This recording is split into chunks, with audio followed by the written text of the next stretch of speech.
ಸಾರಿಸಿ ಅದ್ರ ಮುಂದೆ ಮತ್ತೆ ರಂಗೋಲಿ ಹಾಕ್ತಿದ್ರು. ರಂಗೋಲಿ ಹಾಕಿ ಅಂದ ಒಲಿಗೆಂದ 3 ಬಟ್ಟೆ ಅಂದ ವಿಭೂತಿ ಪಟ್ಟ ಬಡ್ದು ಆ ಕಡೆಯಿಂದ ಕುಂಕುಮ ಟಿಕ್ಕಳಿ ಈ ಕಡೆಯಿಂದ ಕುಂಕುಮ ಟಿಕ್ಕಳಿ ಹಚ್ಚಿ ಆಮೇಲಿಂದ ಪೂಜೆ ಆದ ಬಳಕೆಂದ ಅಡುಗೆ ಮಾಡೋಕ್ಕೆಂದ ಪ್ರಾರಂಭ ಮಾಡ್ತಿದ್ರು. ಏನ್ರಿ ಈಗೆಲೇವು ಒಬ್ಬರೇ ಒಲಿ ಪೂಜೆ ಮಾಡಿರಿ ಮನೆ ಕರೆ ಸತ್ಯ ಹೇಳ್ರಿ, 8 ಮಂದಿ ಹೆಣ್ಮಕ್ಳಿರಿ. ಅವಾಗ ಯಾಕೆ ಹಂಗಿರ್ತಿತ್ತು ಅಂತಕೊಂಡು ಕೇಳಿದ್ರೆ ಅವಾಗ ಒಬ್ಬರಿಗೆ ಮಾಡಿದ ಅಡಿಗೆ 10 ಮಂದಿ ಉಣ್ತಿದ್ರು. ಒಬ್ಬರ ಸಲುವಾಗಿ ಮಾಡಿದ್ರು ಅಡಿಗೆ 10 ಮಂದಿ ಅಂದ ಉಣ್ತಿದ್ರು. ಈಗ 10 ಮಂದಿ ಮಾಡಿದ್ದು ಒಂದೇ ತಿಂದು ಹೋಲಾಗತ್ತೆ ಅಂತೀರಿಲ್ಲ. ನಮ್ಮ ಮನ್ಯಾಗಂದ ಅಡುಗೆನೇ ಪಾರಾಗಲಾಗ್ಯದ್ರಿ ಅಂತೀವಿ ನಾವು. ನಮ್ಮ ಮನೆಗಂದ ಅಡುಗೆನೇ ಪಾರಾಗಲಾಗ್ಯದ, ನಮ್ಮ ಮನೆಗಂದ ರೊಕ್ಕನೇ ನಿಂದ್ರಲಾಗ್ಯವ, ನಮ್ಮ ಕೈಯಾಗ ರೊಕ್ಕನೇ ನಿಂದ್ರಲಾಗ್ಯವ, ನಮ್ಮ ಮನೆಗಂದ ಅಡುಗೆನೇ ಪಾರಾಗಲಾಗ್ಯದ ತಿಳ್ಕೊಂಡ್ರೆ ಯಾಕೆ ಪಾರಾಗಂಗಿಲ್ಲ ತಿಳ್ಕೊಂಡ್ರೆ ನಾವೆಲ್ಲ ನಿಯಮಗಳನ್ನು ಮುರಿದು ಕೂತೀವಿ. ಏನ್ರಿ ಅದು ಉಡತಡಿ ಅನ್ನತಕ್ಕಂಥ ಗ್ರಾಮ. ಅಂಥ ಯಾವ ಚಿಕ್ಕದಾಗಿರ್ತಕ್ಕಂಥ ಗ್ರಾಮದೊಳಗೆ ಶರಣ ದಂಪತಿಗಳಾಗಿರ್ತಕ್ಕಂಥ ಸುಮತಿ ಮತ್ತು ನಿರ್ಮಲ ಶೆಟ್ಟಿ ಎತ್ತಿಕೊಂಡನಂಥ ದಂಪತಿಗಳದಾರೆ. ಸದಾವಕಾಲ ಲಿಂಗಾರ್ಚನೆಯನ್ನು ಮಾಡುತ್ತಾ ಭಗವಂತನ ಧ್ಯಾನವನ್ನು ಮಾಡುತ್ತಾ ನಿತ್ಯ ನಿತ್ಯ ದಾನ ಧರ್ಮಾದಿಗಳನ್ನು ಮಾಡುತ್ತಾ ಬದುಕನ್ನು ಕಳೀತಾರೆ ಉಡತಡಿಯ ಗ್ರಾಮದೊಳಗೆ. ಅಂಥ ಯಾವ ಶರಣ ದಂಪತಿಗಳ ಗರ್ಭದೊಳಗೆ ಯಾರು ಹುಡ್ತಾರ ಎತ್ತಿಕೊಂಡಂದ ಕೇಳಿದ್ರೆ ಮಹಾದೇವಿ ಎತ್ತಿಕೊಂಡನ ಮತ್ತು ಹೆಣ್ಣು ಮಗು ಅಂದ ಹುಡುತ್ತದೆ. ಮಹಾದೇವಿ ಅವಳ ಜೀವನ ಹೆಂಗೆ ತಿಳ್ಕೊಂಡಂದ ಕೇಳಿದ್ರೆ ತಂದೆ ತಾಯಿಗಳ ಸಂಸ್ಕಾರದೊಳಗಿಂದ ಮಗಳಿಂದ ಬೆಳಿಲಿಕ್ಕತ್ತಾಳೆ. ಒಂದು ಕಡೆಗೆ ತಾಯಿಯ ಸಂಸ್ಕಾರ, ಇನ್ನೊಂದು ಕಡೆಗಿಂದ ತಂದೆಯ ಸಂಸ್ಕಾರ. ನಿತ್ಯ ನಿತ್ಯನೂ ಕೂಡ ತಾಯಿ ಆಗಿರ್ತಕ್ಕಂಥ ಸುಮತಿ ಮಗಳಿಗೆಂದ ಲಿಂಗ ಪೂಜೆಯನ್ನು ತಗೊಂಡು ಹೆಂಗೆ ಮಾಡ್ಕೋಬೇಕು, ವಿಭೂತಿಯನ್ನು ಹೆಂಗೆ ಹಚ್ಕೋಬೇಕು, ಯಾರ ಜೊತೆ ಒಳಗಿಂದ ಏನು ಮಾತಾಡಬೇಕು ಅಂತಿಕೊಂಡು ಅನ್ನೋದನ್ನು ತಾಯಿ ಮಗಳಾಗಿರ್ತಕ್ಕಂಥ ಮಹಾದೇವಮ್ಮಳಿಗಿಂದ ಕಲಿಸಿಕೊಡ್ಲಿಕ್ಕತ್ತಾಳೆ. 5-6 ವರ್ಷದ ಮಗಳಾಗಿರ್ತಕ್ಕಂಥ ಮಹಾದೇವಮ್ಮ ನಿನ್ನಿನ ದಿವಸದಿಂದ ಎಲ್ಲ ಮಕ್ಕಳ ತೆರನಾಗಿಂದ ಬೇರೆ ಬೇರೆ ಆಟಗಳನ್ನು ಆಡಲಾರ್ದನೆ ಏನು ತಾಯಿ ಹೇಳಿಕೊಟ್ಟಾಳಲ್ಲ ಭಗವಂತನ ಧ್ಯಾನ, ಏನು ತಾಯಿ ಕಲಿಸಿಕೊಟ್ಟಾಳಲ್ಲ ಅದನ್ನೇ ಪಾಠ ಅನ್ನತಕ್ಕಂಥನ ಮಾಡುತ್ತಾ ಮಹಾದೇವಿ ಎಲ್ಲಿ ಬೆಳೀಲಿಕ್ಕತ್ತಾಳ ಹತ್ತುಕೊಂಡದ ಕೇಳಿದ್ರೆ ಅದೇ ಗ್ರಾಮದೊಳಗಿರ್ತಕ್ಕಂಥ ಏನ್ರಿ ಗುರುಮಠ ಹತ್ತುಕೊಂಡಂದು ಇರ್ತಿದ್ವು. ಅವಾಗೆಲ್ಲ 12ನೇ ಶತಮಾನದೊಳಗೆ ಗುರುಮಠ ಹತ್ತುಕೊಂಡಂದು ಇರ್ತಿದ್ವು. ಗುರುಮಠ ಹತ್ತುಕೊಂಡ್ರೆ ಅವಾಗಿನ ದಿನಮಾನದೊಳಗೆ ಈಗಿನ ಹೈಸ್ಕೂಲು ಕಾಲೇಜು ಇವು ಯಾವುವು ಕೂಡ ಇದ್ದಿದ್ದಿಲ್ಲ. ಹಾಗಾದ್ರೆ ಅವತ್ತಿನ ದಿನಮಾನದೊಳಗಿಂದ ಏನು ಇರ್ತಿದ್ವು ಹತ್ತುಕೊಂಡಂದ ಕೇಳಿದ್ರೆ ಗುರುಕುಲಗಳು ಹತ್ತುಕೊಂಡಂದು ಇರ್ತಿದ್ವು. ಗುರುಕುಲಗಳು ಹತ್ತುಕೊಂಡಂದ್ರೆ ಮಕ್ಕಳನ್ನು ಒಯ್ದಿಂದ ಒಬ್ಬ ಗುರುವಿನ ಹತ್ರನೇ ಬಿಡೋದು. ಅದಕ್ಕಾಗಿಯೇ ಅವತ್ತಿನ ದಿನಮಾನದೊಳಗೆ ಮಕ್ಕಳೆಲ್ಲ ಜ್ಞಾನಿಗಳಿರ್ತಿದ್ರು, ಮಕ್ಕಳೆಲ್ಲ ಶರಣರಾಗಿರ್ತಿದ್ರು, ಸಂತರಾಗಿರ್ತಿದ್ರು, ಮಹಾತ್ಮರಾಗಿರ್ತಿದ್ರು. ಆದ್ರೆ ಇವತ್ತಿನ ದಿನಮಾನದಿಂದ ಶಿಕ್ಷಣನೇ ಬೇರೆ, ಅವತ್ತಿನ ದಿನಮಾನದೊಳಗಿಂದ ಕೊಡ್ತಕ್ಕಂಥ ಶಿಕ್ಷಣನೇ ಬೇರೆಯೇ. ಅವತ್ತಿನ ದಿನಮಾನದೊಳಗಿಂದ ಎಂಥ ಶಿಕ್ಷಣ ಕೊಡ್ತಿದ್ರು ಹೊತ್ತುಕೊಂಡದ ಕೇಳಿದ್ರೆ ಕೇವಲ ಲೌಕಿಕದ ಶಿಕ್ಷಣ ಅಂತಕ್ಕಂಥ ಕೊಡ್ತಿದ್ದಿಲ್ಲ. ಅವತ್ತೆಲ್ಲ ಇಂಗ್ಲೀಷ್ ಕಲಿಸ್ತಿದ್ದಿಲ್ಲ, ಹಿಂದಿ ಕಲಿಸ್ತಿದ್ದಿಲ್ಲ, ಬೇರೆ ಬೇರೆ ಯಾವುದು ಕೂಡ ಕಲಿಸ್ತಿದ್ದಿಲ್ಲ. ಅವತ್ತಿನ ದಿನಮಾನದೊಳಗಿಂದ ಮಾನವನಾಗಿಂದ ಹುಟ್ಟೋದು ಬಳಕ ಮನುಷ್ಯನಾಗಿಂದ ಹೆಂಗೆ ಬದುಕಬೇಕು ಅನ್ನುವಂಥದ್ದನ್ನು ಏನ್ರಿ ಮಾನವನಿಗೆ ಮಹಾದೇವನನ್ನಾಗಿ ಮಾಡತಕ್ಕಂಥ ಜ್ಞಾನವನ್ನು ಅವತ್ತಿನ ದಿನಮಾನದೊಳಗಿಂದ ಗುರುಗಳಿಂದ ನೀಡುತ್ತಿದ್ದರು. ಇಲ್ಲಿ ಮಹಾದೇವಿಗೆಂದ ಒಯ್ದು ತಂದೆ ತಾಯಿ ಒಯ್ದು ಬಿಟ್ಟಿಲ್ಲ, ತಂದೆ ತಾಯಿ ವೈದ್ಯಂದ ಗುರುವಿನ ಹತ್ತಿರಂದ ಬಿಟ್ಟಿಲ್ಲ. ಗುರುಲಿಂಗ ದೇವರ ತಗೊಂಡು ಅವತ್ತಿನ ದಿನಮಾನದೊಳಗೆ ಭಾಳ ದೊಡ್ಡ ಜ್ಞಾನಿಗಳಾಗಿರ್ತಕ್ಕಂಥವ್ರು, ಭಾಳ ದೊಡ್ಡ ಪಂಡಿತರು, ಸಕಲ ವೇದ ಶಾಸ್ತ್ರಗಳನ್ನು ಕೂಡ ಬಲ್ಲಂಥವರಾಗಿದ್ದರು, ಧರ್ಮದ ತಿರುಳುಗಳನ್ನು ತಿಳಿದುಕೊಂಡಿರ್ತಕ್ಕಂಥವರಾಗಿದ್ದರು. ಅಷ್ಟೇವೆಲ್ಲ ಪ್ರತಿಯೊಬ್ಬ ಮನುಷ್ಯನಿಗಿಂದ ಈ ಭೂಮಿ ಮೇಲಿಂದ ಹುಟ್ಟಿರ್ತಕ್ಕಂಥ ಪ್ರತಿಯೊಬ್ಬ ಮಾನವನಿಗಿಂದ ಏನು ಬೇಕು ಅನ್ನೋದನ್ನು ಅದನ್ನು ಗುರುಗಳಾಗಿರ್ತಕ್ಕಂಥವರು ಮಕ್ಕಳಿಗಿಂದ ಯಾವ ಜ್ಞಾನವನ್ನು ನೀಡುತ್ತಿದ್ದರು. ಯಾವ ಜ್ಞಾನ? ನಾನು ನಿನ್ನೆ ನಿಮಗಿಂದ ಹೇಳಿದ್ನಲ್ಲ, ಅಷ್ಟಾವರಣ, ಷಡಸ್ಥಲ, ಪಂಚಾಚಾರಗಳಂತಕ್ಕಂಥವನ್ನು ಪ್ರತಿಯೊಬ್ಬ ಮಕ್ಕಳಿಗೂ ಕೂಡ ಜ್ಞಾನವನ್ನು ನೀಡುತ್ತಿದ್ದರು. ಯಾವಾಗಿನ ಇಂಥ ಎಲ್ಲ ಜ್ಞಾನ ನೀಡಿದಾಗೇ ಅಂದಿನ ದಿನಮಾನದೊಳಗಿಂದ ಬಸವಣ್ಣ ಬಸವಣ್ಣ ಯಾರ ಮನೆತನದೊಳಗಿಂದ ಹುಟ್ಟಿರ್ತಕ್ಕಂಥ ಮಾತು ಕೊಂಡು ಕೇಳಿದ್ರೆ ಬ್ರಾಹ್ಮಣರ ಮನೆತನದೊಳಗಿಂದ ಹುಟ್ಟಿರ್ತಕ್ಕಂಥ ಬಸವಣ್ಣ. ಕಲ್ಪನಾ ಇರಲಿ, ಬ್ರಾಹ್ಮಣ ಮನೆತನದೊಳಗಿಂದ ಹುಟ್ಟಿರ್ತಕ್ಕಂಥ ಬಸವಣ್ಣನಿಗೆ 8 ವರ್ಷದ ಮಗನಾಗಿರ್ತಕ್ಕಂಥ ಬಸವಣ್ಣನಿಗೆ ಎಂಥ ಜ್ಞಾನ ಇತ್ತು ಸ್ವಲ್ಪ ನಾವು ಕಲ್ಪನಾ ಮಾಡ್ಕೊಳ್ಳೋಣ. ಇವತ್ತು ನಮ್ಮ ಮಕ್ಕಳನ್ನ ನೋಡ್ರಿ, ಶರಣರಾಗ್ತಕ್ಕಂಥ ಮಕ್ಕಳನ್ನ ನೋಡ್ರಿ, 8 ವರ್ಷ ಬಸವಣ್ಣನಿಗಿಂತ ಕೇವಲ 8 ವರ್ಷ. ಕಲ್ಪನಾ ಇರಲಿ, ತಂದೆಗೆ ಜ್ಞಾನವನ್ನು ನೀಡ್ತಕ್ಕಂಥ ಸಾಮರ್ಥ್ಯ ಹೊಂದಿರತಕ್ಕಂಥ ಬಸವಣ್ಣ. ನಿಮಗೆಲ್ಲ ಗೊತ್ತಿರಲಿ, ಬಸವಣ್ಣನಿಗಿಂತ 8 ವರ್ಷ. ಸ್ವತಃ ಬಸವಣ್ಣ ತನ್ನ ತಂದೆಗೇ ಬುದ್ಧಿ ಹೇಳ್ತಕ್ಕಂಥ ಸಾಮರ್ಥ್ಯವನ್ನು ಹೊಂದಿದ್ದ, ಅಂಥ ಜ್ಞಾನ ಅಂತಕ್ಕಂಥ ಪಡ್ಕೊಂಡಿದ್ದ ಬಸವಣ್ಣ. ಒಂದು ದಿವಸದಿಂದ ಬಸವಣ್ಣ ತಂದೆ ಮಾದರಸರಿಂದ ಮನೆಯಾಗಿಂದ ಪೂಜೆ ಮಾಡ್ತಿದ್ರು. ಲಕ್ಷ ಇರಲಿ ಮಗ, ಮನ್ಯಾಗ ತಂದೆಯಾಗಿರ್ತಕ್ಕಂಥ ಮಾದರಸರು ಮನೆಯೊಳಗೆ ಇರ್ತಕ್ಕಂಥ ಜಗಲಿ ಮೇಲೆ ಇರ್ತಕ್ಕಂಥ ದೇವರುಗಳನ್ನು ಪೂಜೆ ಮಾಡ್ತಿದ್ರು. ಇವತ್ತಿನ ದಿನಮಾನದೊಳಗೆ 8 ದೇವರುಗಳದಾವ ತಿಳ್ಕೊಂಡ್ರೆ ಅವತ್ತಿನ ದಿನಮಾನದೊಳಗೆ 8 ದೇವರುಗಳು ಇರ್ಲಿಕ್ಕಿಲ್ರಿ. ಅದ್ರಾಗ ಅದು ಬ್ರಾಹ್ಮಣರ ಮನಿತನ. ಸಿಕ್ಕಾಪಟ್ಟೆ ದೇವರುಗಳನ್ನು ಜಗಲಿ ಮೇಲೆ ಇಟ್ಟು ನಿತ್ಯ ನಿತ್ಯ ಪೂಜೆ ಮಾಡ್ತಕ್ಕಂಥವ್ರು ಬಸವಣ್ಣನವರ ತಂದೆ ಮಾದರಸರು. ಎಲ್ಲ ವೇದಗಳನ್ನು ಬಲ್ಲಂಥವರು ಮಾದರಸರು. ಸಕಲ ಶಾಸ್ತ್ರಗಳನ್ನು, ಮಂತ್ರಗಳನ್ನು, ವೇದ ಉಪನಿಷತ್ತುಗಳನ್ನು ಅಧ್ಯಯನ ಮಾಡಿರ್ತಕ್ಕಂಥವ್ರು ಯಾರು? ಮಾದರಸರು, ಬಸವಣ್ಣವರ ತಂದೆ ಆಗಿರ್ತಕ್ಕಂಥವ್ರು. ಅವ್ರ ಬಲ್ಲಿನಂಥ ಜ್ಞಾನದ ಅಂಥ ಪಾಂಡಿತ್ಯ ಇತ್ತು ಒತ್ತಿಕೊಂಡಂದ್ರೆ ಅವತ್ತಿನ ದಿನಮಾನದೊಳಗೆ 12ನೇ ಶತಮಾನದೊಳಗೆ ಬಾಗೇವಾಡಿ ಪಟ್ಟಣದ ಒಳಗಿರ್ತಕ್ಕಂಥ ಬ್ರಾಹ್ಮಣರ ಅಗ್ರಹಾರಕ್ಕನೇ ಯಾರಿಗೆ ಅಧ್ಯಕ್ಷರು ಮಾಡಿದ್ರು ಅಂತ ಕೇಳಿದ್ರೆ ಮಾದರಸರಿಗೆಂದ ಅಧ್ಯಕ್ಷರನ್ನು ಮಾಡಿದರು. ಎಷ್ಟು ಪಂಡಿತರಿರ್ಬೇಕು ಲೆಕ್ಕ ಏನ್ರಿ? ಅವತ್ತಿನ ದಿನಮಾನದೊಳಗೆ ಮಾದರಸರಂದ ಎಷ್ಟು ಜ್ಞಾನಿಗಳಿದ್ರು, ಎಷ್ಟರ ಮಟ್ಟಿಗೆಂದ ಪಂಡಿತರಿದ್ರು. ಮನೆಯಾಗಿನ ಜಗಲಿ ಮ್ಯಾಗಿನ ದೇವರುಗಳ ಪೂಜೆ ಮಾಡ್ತಿದ್ರು. ನೀವು ಮಾಡ್ತಿರಿಲ್ಲ ಏನ್ರಿ? ನೀವು ಮಾಡ್ತೀರಿ, ಎಲ್ಲಿ ಹೋಗ್ತಿರು ಒಂದೊಂದು ದೇವ್ರು ತರ್ತೀರಿ ಏನ್ರಿ? ಗತ್ತರಿಗೆ ಹೋದ್ರಂದು ಅಲ್ಲಿದೊಂದು ದೇವ್ರು ತರೋದೆ, ಗಾಣಗಾಪುರಕ್ಕೆ ಹೋದ್ರೆ ಒಂದು ದೇವ್ರು ತರೋದೆ ಏನ್ರಿ? ಮುಗುಳು ಕೊಡಕ್ಕೆ ಹೋದ್ರೆ ಅದ್ರೊಂದು ದೇವ್ರು ತರೋದೆ. ಎಲ್ಲ ಕಡೆದು ದೇವ್ರುಗಳು ತಂದು ಜಗಲಿ ತುಂಬಿರಿಸಿರ್ತೀರಿ. ಯಾಕಂದ್ರೆ ತುಂಬಿರಿಸಿರ್ತಿರಲ್ಲ, ಅವಕ್ಕೆ ನೋಡ್ಬೇಕು ತೆಕ್ಕಿ ತೆಕ್ಕಿ ಒಂದೊಂದು ದೇವ್ರ ಮೂಗೆ ತೂತು ಬಿದ್ದಿರ್ತಾವೆ, ಕಿವಿನೇ ಹರ್ಕೊಂಡು ಹೋಗಿರ್ತಾವೆ. ಮಾಡ್ತಿರಲ್ಲ ಪೂಜೆ.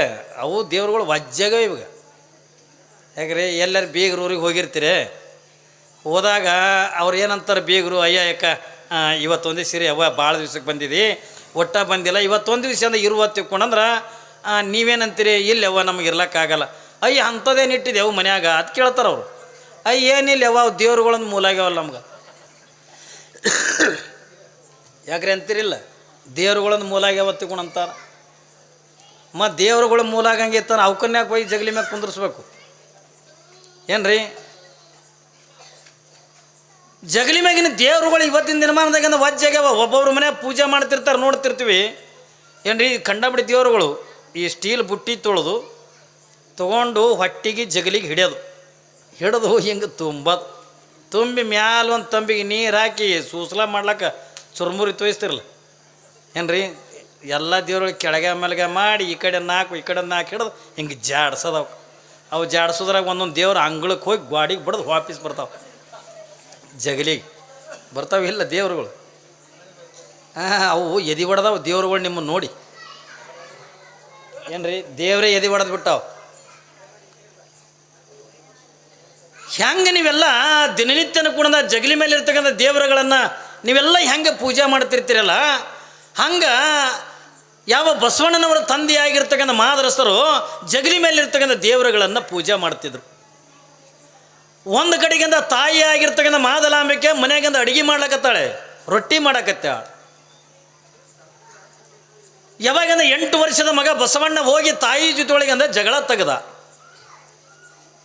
ಎದಕ್ಕೆ ಜಗಳ ತೆಗೆದ? ತಿರ್ಲಾಕ ಬೇಡಂದ ಜಗಳ ತಗಲಿಲ್ಲ, ಉಣ್ಣಾಕ ಬೇಡಂದ ಜಗಳ ತಗಲಿಲ್ಲ. 8 ವರ್ಷದ ಮಗನಾಗಿರ್ತಕ್ಕಂಥ ಬಸವಣ್ಣ ತಾಯಿಗೆ ಒಂದು ಹೋಗಿ ಕೇಳ್ತಾನೆ, ಅವ್ವ ನಾ ಆಟ ಆಡಬೇಕು, ನನಗೊಂದು ಕುರುಪಿ ಕೊಡು ತಿಳ್ಕೊಂಡಂದ. ಈ ಹೊಲ್ದಾಗ ಸದಿ ಕಳೆದಿರ್ತಲ್ಲ ಕುರುಪಿ, ನನಗೊಂದು ಕುರುಪಿ ಕೊಡು ಅಂದ.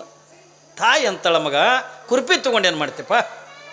ಕುರುಪಿ ಬೇಡ, ನಿನಗಿನ್ನ ಬೇರೆ ಏನಾದರೂ ಕೂಡ ಆಟಿಕೆ ಸಾಮಾನ್ಯಂದ ಕೊಡ್ತೀನಿ, ನೀ ಆಟ ಆಡಕತ್ತಿ, ಕುರುಪಿ ಕೈಗೆ ಹಚ್ಕೊಂಡೆತ್ತಂದ್ರೆ ಹೆಂಗಪ್ಪ? ಯಾಕಂದ್ರೆ ಒಬ್ಬನೇ ಮಗ ಬಸವಣ್ಣ. ಅದು ಅಕ್ಕನಾಗಮ್ಮ ಹುಟ್ಟದ ಬಳಿಕ ಭಾಳ ವರ್ಷದ ಮೇಲೆ ಬಸವಣ್ಣ ಹುಟ್ಟಿದ್ದ. ಯಾವ ಮಾದರಸರು ಮಾದಲಾಂಬಿಕೆ ಅಟ್ಟು ಪ್ರೀತಿ ಮಾಡ್ತಿದ್ರು ಬಸವಣ್ಣನವರನ್ನ.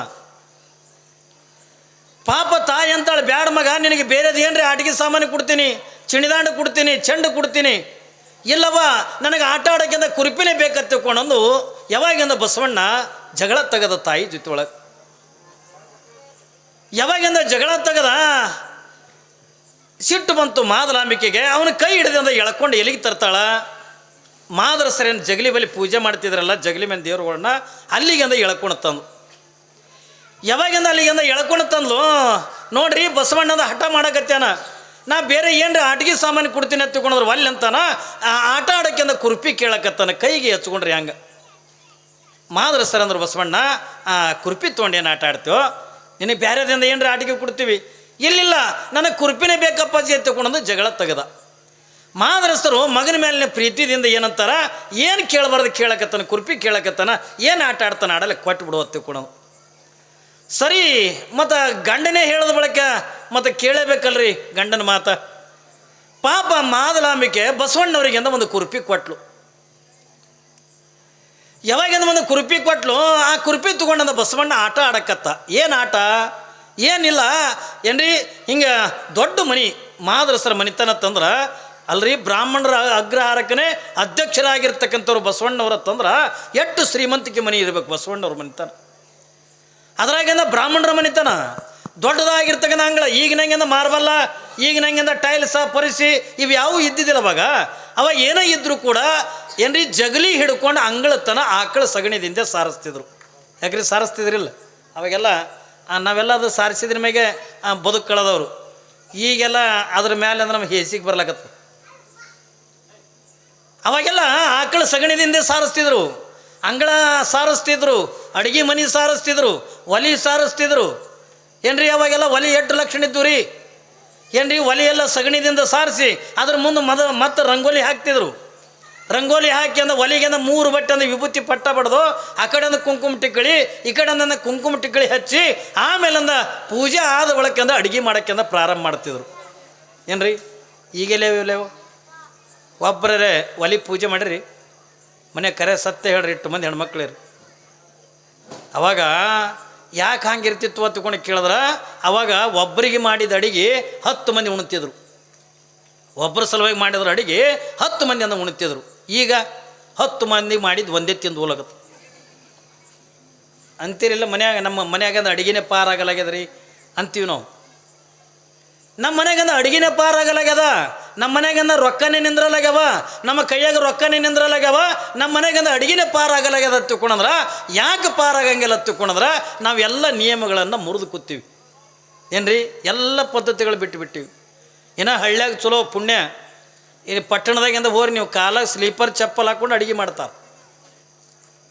ಸ್ಲೀಪರ್ ಚಪ್ಪಲ ಈಗ ಅದೊಂದು 91 ಬಂದದಲ್ಲ, 98 20 ಹಾಂ, ಅವು ನಾವು ಹಾಕ್ಕೊಳ್ಬವು, ಸಾಧುಗಳು ಹಾಕ್ಕೊಳ್ಳೋದು ಅದು ನೈಟಿ.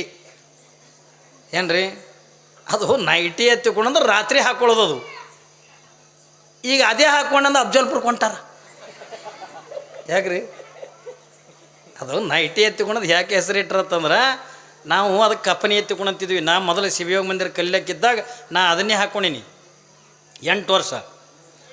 ಶಿವಯೋಗ ಮಂದಿರ ಬಿಟ್ಟು ಬಳಕನು ಕೂಡ ಅದನ್ನು ಹಾಕ್ಕೋತಿದ್ದೆ ನಾ. ಯಾವಾಗಂದ್ರೆ ಹೆಣ್ಮಕ್ಳು ಹಾಕ್ಕೊಳಕತ್ತರು ನಾ ಬಿಟ್ಟೆ. ಯಾರ್ದಾರ ಮನೆಗೆ ಹೋದೆ, ಸ್ವಾಮಿ ನೈಟಿ ಹಾಕ್ಯಾನ, ಸ್ವಾಮಿ ಮುತ್ತೆ ನೈಟಿ ಹಾಕ್ಯಾನ ಅಲ್ಲಕತ್ತು. ಏನ್ರಿ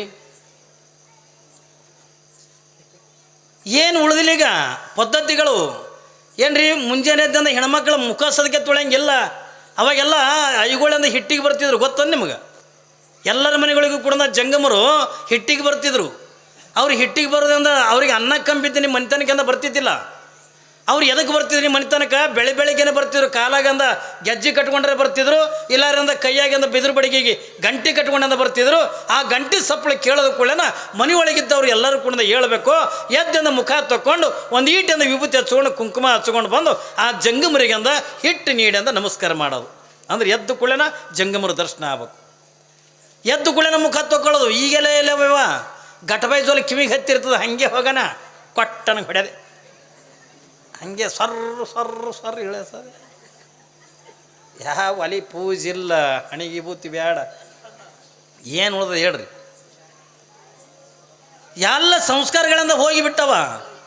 ಅವತ್ತಿನ ದಿನಮಾನದಾಗೆಲ್ಲ ಆಕಳ ಸಗಣಿದಿಂದ ಸಾರಿಸ್ತಿದ್ರು.